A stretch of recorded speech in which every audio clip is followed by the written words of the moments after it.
Last week, there was seemingly some good news for Canada's beleaguered armed forces.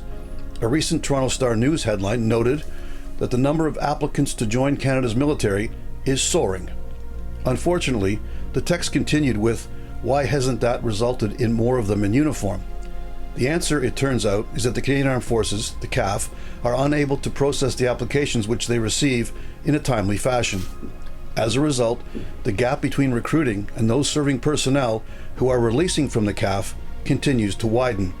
It's time to target how can the CAF overcome this existential threat. At last count, there were 16,500 vacancies on the payroll of the CAF's combined regular and reserve establishment of 101,000. Over the past 3 years, more people have left than have entered. At a recent defense conference in Ottawa, Minister of Defense Bill Blair referred to the current recruiting versus retention crisis as a death spiral. We've got to do something differently. According to the newly tabled defense policy update, despite the promise of billions of dollars added to the budget, there is no course correction mentioned which will reduce that 16,500 shortfall in personnel until the year 2032. While Minister Blair told the Toronto Star that he doesn't want to wait until 2032 to replace the 16,500, "I think we need to go faster," he offered no plan of action which would hasten the timeline. However, what the Toronto Star article reveals is that Canadians are still willing to enlist in the military. In fact, they did so in record numbers last year, with 70,080 individuals volunteering to serve in uniform. The year before, that number of applicants was 43,934, amounting to a two-year total of 114,014 potential personnel for the CAF. That is more than enough to replace the entire authorized strength of the CAF. However, the overwhelmed recruiting centers were only able to process 4,301 applicants last year and just 3,930 the year before.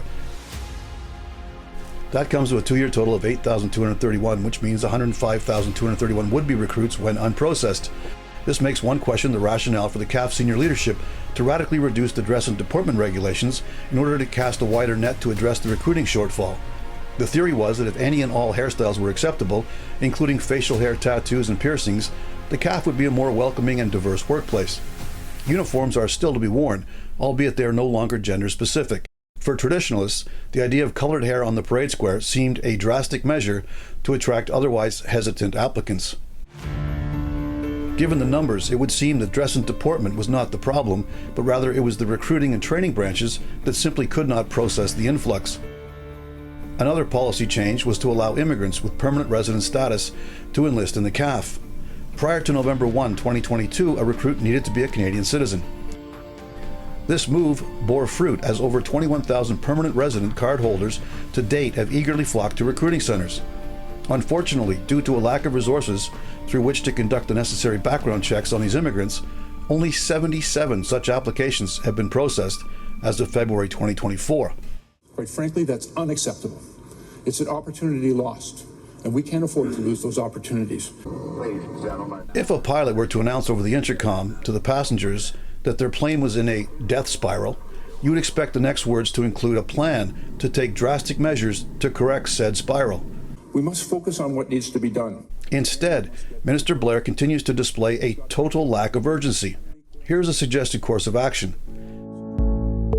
As a short-term measure, the Liberal government should put out the call for former service members to return to duty on an emergency call-up basis. They would not require background checks, and they already know their trade. Their job would be simply to enroll and train the new admissions. They could be offered a lucrative signing bonus and a lucrative temporary salary. This money could come out of the savings which the CAF has been realizing as a result of having 16,500 unfilled positions for the past 2 years. That amounts to billions of dollars if you do the math. There are thousands of applications already on file, and there is no shortage of new volunteers to join, apparently. The legion of called-up veterans could temporarily flesh out the training centers and process the necessary admin and medical procedures. As for those with permanent resident status, why not conduct their security clearances while they're going through a basic military training course? It's called concurrent activity. Surely there are enough retired military police, intelligence branch, and CSIS staffers willing to commit to restoring the CAF to full operational strength. Desperate times call for desperate measures, and these are definitely desperate times. This has been On Target. I'm Scott Taylor.